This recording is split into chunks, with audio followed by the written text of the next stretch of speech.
नमस्कार दोस्तों, defence news Hindi में आपका स्वागत है। आज की खबरें। फ्रांस का नया साइलेंट किलर हथियार। फ्रांस की नौसेना जल्द ही अपने नए हथियार को दुनिया के सामने पेश करेगी। इस हथियार को इलेक्ट्रोमैग्नेटिक रेलगन कहते हैं। इसे French German research institute of Saint Louis और डिफेंस इनोवेशन एजेंसी ने मिलकर बनाया है। यह दुनिया के सबसे खतरनाक हथियारों में से एक है। यह एक फ्यूचर वेपन है। इसमें किसी गोले बारूद की जरूरत नहीं होती। इलेक्ट्रोमैग्नेटिक ताकत से स्टील या धातु के गोले निकलते हैं जो अपने निशाने को बुरी तरह बर्बाद कर देती है। रेलगन आम तोपों से अलग है। आम तोप के बैरल यानी नली से बारूदी आग से पैदा होने वाले दबाव की वजह से गोला निकलता है। अगला, अमेरिका दागने वाला है अपने सबसे ताकतवर परमाणु मिसाइल। रूस, चीन और उत्तर कोरिया समेत वो सभी देश जो अमेरिका से दुश्मनी रखते हैं, उन्हें वो अपनी ताकत दिखाने जा रहा है। 6 से 10 नवंबर के बीच अमेरिका अपने सबसे खतरनाक परमाणु बैलिस्टिक मिसाइल मिनटमैन 3 का परीक्षण करने जा रहा है। ये मिसाइल 28,000 किलोमीटर पर आवर से ज़्यादा गति से दुश्मन की तरफ बढ़ती है। हाल ही में उत्तर कोरिया, रूस और चीन तीनों ने अपनी अपनी मिसाइलों का परीक्षण किया है। अमेरिका की तरफ से किसी तरह का जवाब नहीं आ रहा था। अब अमेरिका इस मिसाइल की टेस्टिंग करके इन तीनों देशों को अपनी ताकत दिखाना चाहता है। इस समय रूस का यूक्रेन के साथ, इजराइल का ईरान और उसके आतंकी समूहों के साथ युद्ध चल रहा है। उत्तर कोरिया लगातार दक्षिण कोरिया को धमकी देता रहता है। अगला, राफेल एम ने FA-18 सुपर हॉर्नेट को कैसे पछाड़ा। गोवा में भारतीय नौसेना के एयरबेस INS हंसा पर 2022 के परीक्षणों में 2 प्रमुख लड़ाकू विमानों डसॉल्ट के राफेल एम और बोइंग के FA-18 सुपर हॉर्नेट का परीक्षण किया गया। दोनों ही नौसेना की वाहक आधारित लड़ाकू क्षमताओं को बढ़ाने में महत्वपूर्ण भूमिका निभाने के लिए प्रतिस्पर्धा कर रहे हैं। परीक्षणों से परिचित सूत्रों ने संकेत दिया कि राफेल एम ने कई महत्वपूर्ण तकनीकी मापदंडों पर सुपर हॉर्नेट से बेहतर प्रदर्शन किया, जिसमें एक महत्वपूर्ण अंतर यह था कि FA-18 पर एकीकृत infrared search and track system की कमी थी।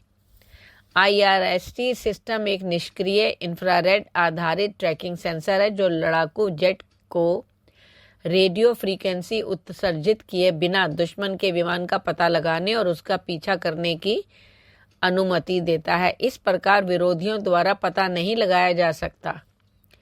अगला, लाइट वेट टॉर्पीडो की गति में 42% की वृद्धि होगी। भारत का DRDO 100 kilowatt magnesium silver chloride battery upgrade के साथ एडवांस्ड लाइट वेट टॉर्पीडो की क्षमताओं को बढ़ाने के लिए तैयार है, जिसका उद्देश्य इसकी गति को 33 नॉट से बढ़ाकर प्रभावशाली 47 नॉट करना है, जो कि 42% की महत्वपूर्ण वृद्धि है। इस वृद्धि का उद्देश्य भारतीय नौसेना के लिए विकसित हो रही पनडुब्बी रोधी युद्ध यानी ASW आवश्यकताओं को पूरा करना है, जिससे भारत का स्वदेशी रक्षा प्रौद्योगिकी क्षमताओं को बढ़ावा मिलेगा।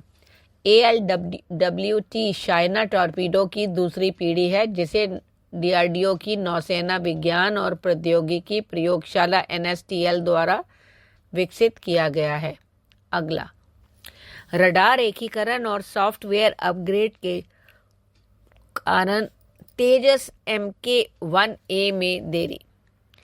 HAL ने हाल ही में भारतीय वायुसेना का पहला तेजस Mk-1A लड़ाकू विमान सौंपे जाने में हो रही देरी के बारे में जानकारी दी है। हालांकि इस विमान ने मार्च 2025 में अपनी पहली उड़ान भरनी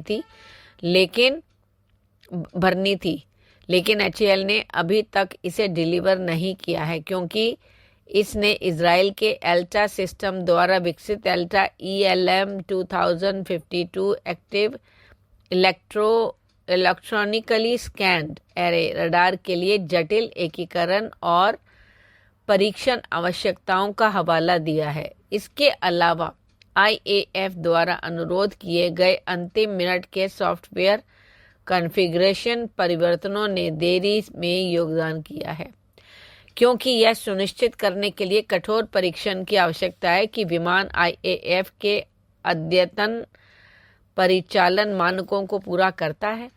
अगला, चीन ने J-35A का अनावरण किया।